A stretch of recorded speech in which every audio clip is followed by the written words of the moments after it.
After sacrificing 10 years to conquer an unbeatable game, he wakes up inside it as a targeted weakling, utilizing a decade of obsessive knowledge to break the rules and dominate a fantasy world determined to kill him. Starts off with a cold hard truth: this guy's life is as bland as unbuttered toast. Living in a cookie-cutter house. Absolutely nothing exciting happens here. School is just as dull, the same old routine. He types away, convinced his life is destined to be completely unremarkable. Just when he thought he'd die of boredom, something shifts. In the dim room, the screen's glow reflects in his eyes. Fate has other plans. The turning point? A game called Hero's Destiny. The screen explodes with fantasy imagery monsters, warriors hinting this isn't just any ordinary game. Cut to a blonde avatar standing in a pillar of golden light, radiating main character energy. Looks like he's ready to take on the world. Turns out, he actually becomes the ruler of that world. But looking at the city sunset, the loneliness of being at the top hits hard. Back to reality, he's just a glasses-wearing gamer. He couldn't care less about school, only when gaming does he feel like he actually matters. Cracking his knuckles, he knows that with cheat codes, he's a god.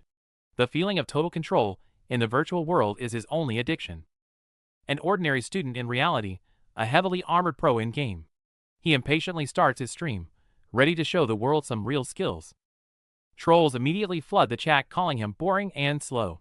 He sneers at them, but then a $10 donation pops up. Small change, but he appreciates it. Before he can settle down, the screen explodes. A mysterious user named DA drops $1,000. His eyes bug out, completely in shock. The big spender sends an email claiming they made a game. He clicks it open. Turns out it's a hardcore game no one has ever cleared. Is this a challenge? The email reads no beta tester could clear it, which is basically catnip for him. He stares at the screen, ego flaring up. Everyone else failed, but he's different. A grin spreads across his face. He doesn't hesitate, smashing the install button and shouting let's do it, ready to prove he's special. Game on. The intro is Grand Fallen Kingdoms, Evil Gods. His avatar stands on the water's surface, ready to dive into Hero's Destiny. The graphics are a bit rough, but he doesn't mind. At the naming screen, his fingers fly across the keyboard, confidently typing in his handle, Game Master. Welcome to the Aran continent. A vast forest and ocean stretch out before him. Despite the glitchy data lines, the virtual world feels immersive. No tutorial? No problem. He figures the controls are easy enough. A few steps in, and a white-haired village chief NPC approaches him. Wait, there are no dialogue options.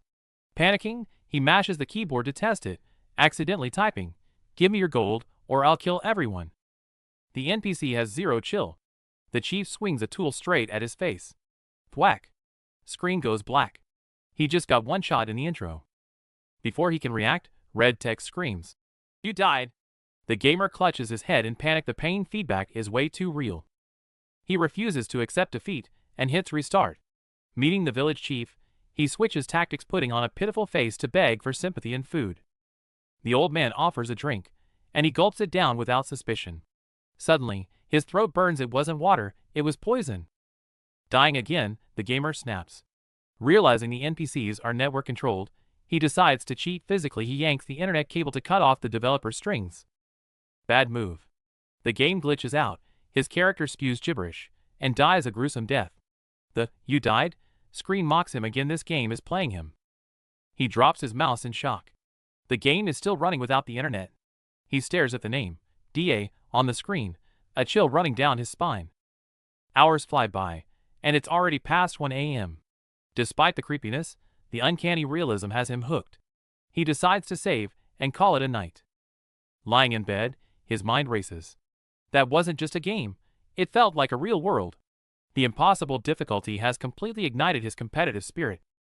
From that day on, a fire lit up in his eyes. Reality became background noise as he frantically chased the dream of becoming special in the virtual world. His life shrinks to 2 buttons, load and save. He sinks deeper and deeper into the digital abyss, completely addicted. 10 years of grinding later, the passionate gamer is now just an office drone, snapped back to reality only by the gentle voice of his colleague Suyin. They exchange pleasantries, the atmosphere warm. But the way Suyin looks at him hides an expectation that goes beyond just work. As the day ends, Soyun works up the courage to ask him out for fried chicken and beer. The air thickens with a hint of romance. But he shuts her down instantly. Sorry, rush home, important business. Soyun freezes, the light fading from her eyes rejected again. Without a second glance, he adjusts his tie, wearing a cold, determined smirk. Tonight, he will finally conquer the game that consumed his last decade. Back home, his finger presses the familiar button with conviction. Outside, the city sleeps, but his 10-year crusade is reaching its finale. Finally, the blue text he dreamed of appears. Congratulations, you have ascended. Surrounded by walls of notes, he sits in shock. He actually did it. I finally cleared it. He pumps his fist, screaming into the empty room. Pure ecstasy washes away 10 years of stress and fatigue. But as the high fades, a massive void opens up. He became a god in the game, yet looking around his dim room, he realizes he's still a nobody in reality. Nothing has changed. He slumps in his chair, staring at his majestic avatar. He feels torn into a hero on the screen, a loser in the chair. As the beloved characters fade from the screen, the crushing emptiness of finishing the game hits him hard. Rubbing his tired eyes, the vibrant fantasy world vanishes, leaving only the dull, cold reality. Suddenly, a strange invite pops up. Start a new adventure? Boredom vanishes, replaced by instant intrigue. Desperate to feel that thrill again, the gamer hesitates for nothing and smashes the yes button. It's not a download. Torrents of data engulf him like a storm, as the system welcomes its disciple. Then comes agonizing pain. His chest feels like it's on fire, nearly killing him before he even understands what's happening. Opening his eyes, he finds himself in a strange, lavish room, with a worried old man in a red uniform standing by. Vision still blurry, he hears the old man call him young master, claiming he barely survived the night. His mind is clear, but his memory is blank. Staring at the man, he can only ask, "Who are you?" The question hurts Russell deeply. His own young master doesn't recognize the man who raised him. He's confused too. Why can he understand this foreign language? Before he can think, the chest pain returns with a vengeance. Russell quickly explains it's a side effect of the high-grade potion. His senses were rudely awakened, causing the pain.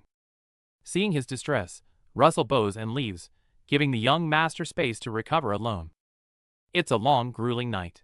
Only when the candle burns out does the excruciating pain finally subside. Come morning, he drags his heavy body out of bed and stumbles to the mirror, desperate to see who he's become. Staring at the unfamiliar blonde stranger, panic sets in. He remembers his past life perfectly, but this body's name is a blank. As he freaks out at his reflection, his chest glows blue, and a familiar game interface pops up. Calyx Season? Seeing the name and the UI, it hits him instantly. This is the exact game he was playing. The new adventure wasn't a joke. He hasn't just time traveled. He's been physically transported into the hardcore world of Hero's Destiny. One moment, the map reads Arid Continent. The next, the gamer is gasping for air in a void. He opens his eyes to find himself standing in a massive library, completely stunned. Suddenly, sharp pain shoots through his chest, forcing him to his knees. The agony is too real for a dream. He realizes he's truly crossed over, and his name is now Calyx Season. As he mutters his name, a player information window pops up. Calyx realizes he can summon the system with just a thought, and he's the only one who can see it. With a system on his side, he's got a fighting chance. Calyx's eyes light up with excitement. Survival won't be easy, so he immediately pulls up his stats to strategize. Since his name matches the house, he's the Count's direct heir, a high noble start. Just as he's celebrating his luck, a heavy knock on the door interrupts him. The knock sends him into a panic, sweat beading on his forehead. Terrified of being exposed as a fake, he forces himself to stay calm and answers with the authority of a noble. The door opens, and a ponytail-wearing maid steps in. She seems to steady her breath before approaching the young master respectfully with a bowl of medicine. Calyx is nervous but forces himself to act solemn. He coldly orders her inside, and the sharp click of her heels on the wooden floor ramps up the tension with every step. The maid kneels and offers the medicine with perfect posture. She softly urges him to drink it while it's warm, but her flawless subservience only makes Calyx more suspicious. He almost asks for her name, but stops himself just in time. A master wouldn't forget his own maid. Realizing that question would blow his cover, he bites his tongue. His hesitation catches the maid's attention, and she looks up with concern. Terrified she's spotted a flaw in his act, Calyx stammers out a denial to brush her off. He can't ask, so he uses the system. The window reveals her name is Lila, but shockingly, she serves the Viscount Koshlin family, not his own. For a maid, her combat level is a staggering 3. Calyx instantly realizes she's received elite training. She's a skilled fighter disguised as a servant. A combat expert from a rival house bringing medicine now. Calyx stares at the bowl, cold sweat breaking out. This isn't medicine. It's poison meant to silence him. Just as he tries to back away, Lila smiles and urges him to drink. Fighting back his terror, Calyx tries to stall, telling her to just set it down for later. Lila gives him no room to escape, her smile hiding a lethal demand. Cornered, Calyx fakes a sudden chest spasm, letting the bowl slip from his hands to smash it. But Lila's reaction isn't human. The moment the bowl drops, she's already there, a smirk on her face, as if she anticipated his every move. She moves like a blur. Before Calyx can process it, Lila swoops down and catches the poison midair with terrifying precision. Not a drop is spilled. Calyx is absolutely floored. Lila stands there, the bowl perfectly balanced in her hand, staring him down coldly.